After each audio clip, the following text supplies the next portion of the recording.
کې خبره داسې ده چې په 400 کې وګورئ د نسته کې چې راکمه واقع راغلې ده د کټ چې د ډاکوانو چې دا یو سړی اغوا کړی د دې کې ټول د تحریک انصاف خلک ور روان یو ویډیوګانې دې کوي چې یاره ایمل خان مخکې یو کس بازیاب کړی و تاسو وګورئ او ایمل خان پسې لاړ شئ. بالکل ایمل خان مخکې دا کس بازیاب کړو بیا به هغه د دې لپاره منډې وایي د ټولو لپاره ځکه چې دا 400 ده او 400 کې دا ټول د هغې د لاس د لاندې خلک دي او هغې به له دې خلکو تپوس کوي. خو زه حیران دې خلکو ته یم دا نام نهاد هیومن رایټس والا دا ټوله ورځ چې په ټیک ټاک باندې جنکو سره ګیمونه کوي دی ورشي او دی وایي چې ایمل خان او هغه د طنز خبرې کوي دا ټول د تحریک انصاف خلک دي که دا میډیا والا دي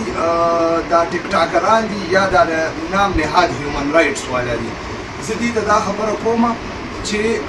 په کار تاسو له دا دي چې د الیکشن په وخت کې تاسو بیا ځئ او دې خلکو ته کښېنه او دا ورته وایه چې ستاسو په دې 400 کې یو خیرخوا دی یو مشر دی او یو د مشرۍ کور دی هغه ولي باغ دی هغه ایمل ولي خان دی.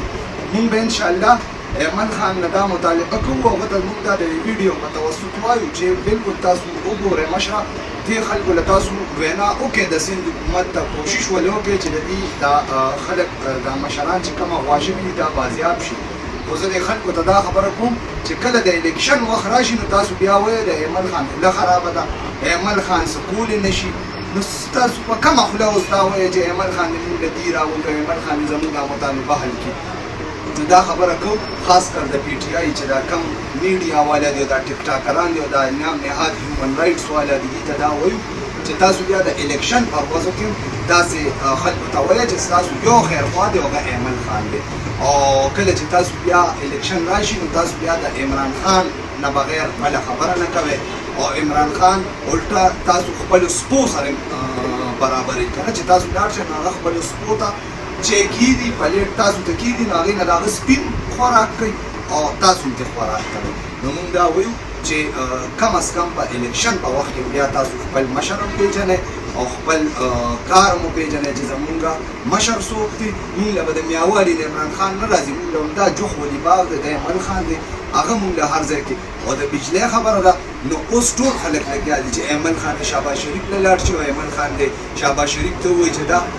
تاسو د الیکشن پر ورځو کې یې چېرته تاسو د الیکشن پر ورځو کې یو پی ټي آی یو پی ټي آی او یو پی ټي آی رانیولي.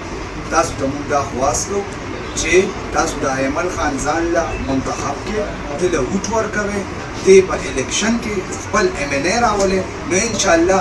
نه به بیا 400 والو ته څوک په سپک نظر ګوري او نه به 400 وال چې کوم دي څوک اغوا کوي او نه به په 400 والو باندې دا بجلي داسې بندوي او نه به په 400 والو باندې دا سخت وي. نو خپل مشر وپېژنئ خپل پښتون لیډر وپېژنئ خپل د پښتنو لوی کور وپېژنئ نو دا سختې او دا مسلې به بیا تاسو کې نه وي ځکه چې تاسو د الیکشن په ورځو کې بیا وایئ نه عمران خان او چې کله راباندې سخته راشي نو ایمل خان درته بیا رایاد شي نو دا ایمل خان به تاسو د نن هم کار کوي پرون به یې هم ډله کړې ده او بیا به یې هم ډله کوي که هغه د بجلۍ وي که هغه د هره مسلې وي دا یو ایمل خان دی دې پړ دی په دې پښتنو یا پښتنو له به دې هر څه کوي په پښتنو لږ هم موقع ولې تاسو ورکوئ که د نسبتې پښتانه او که د 400 او که دا هیومن رایټس والا نام نهاد ټیک ټاکران دي دا ټوله بس چې په ټیک ټاک جنکو سره ګیمونه کوي او بیا لاړ شي او موبایل خلکو ته ونیسي او ایمل خان نه دا مطالبه کوي چې رسن د ډاکوانو نه رسن د ډاکوانو راله سړی را خلاص کړه نه دی پسې ایمل خان نه نیسي. خو تاسو ته دا خواست دی چې تاسو لږ خپل مشر وپېژنئ خپل د پښتنو لوی کور وپېژنئ نو انشاءالله دا مسلې به نه اوس تاسو هغه پرېتو والا د ډېر اسماعیل خان سړی په ځان دلته کښېنولی دی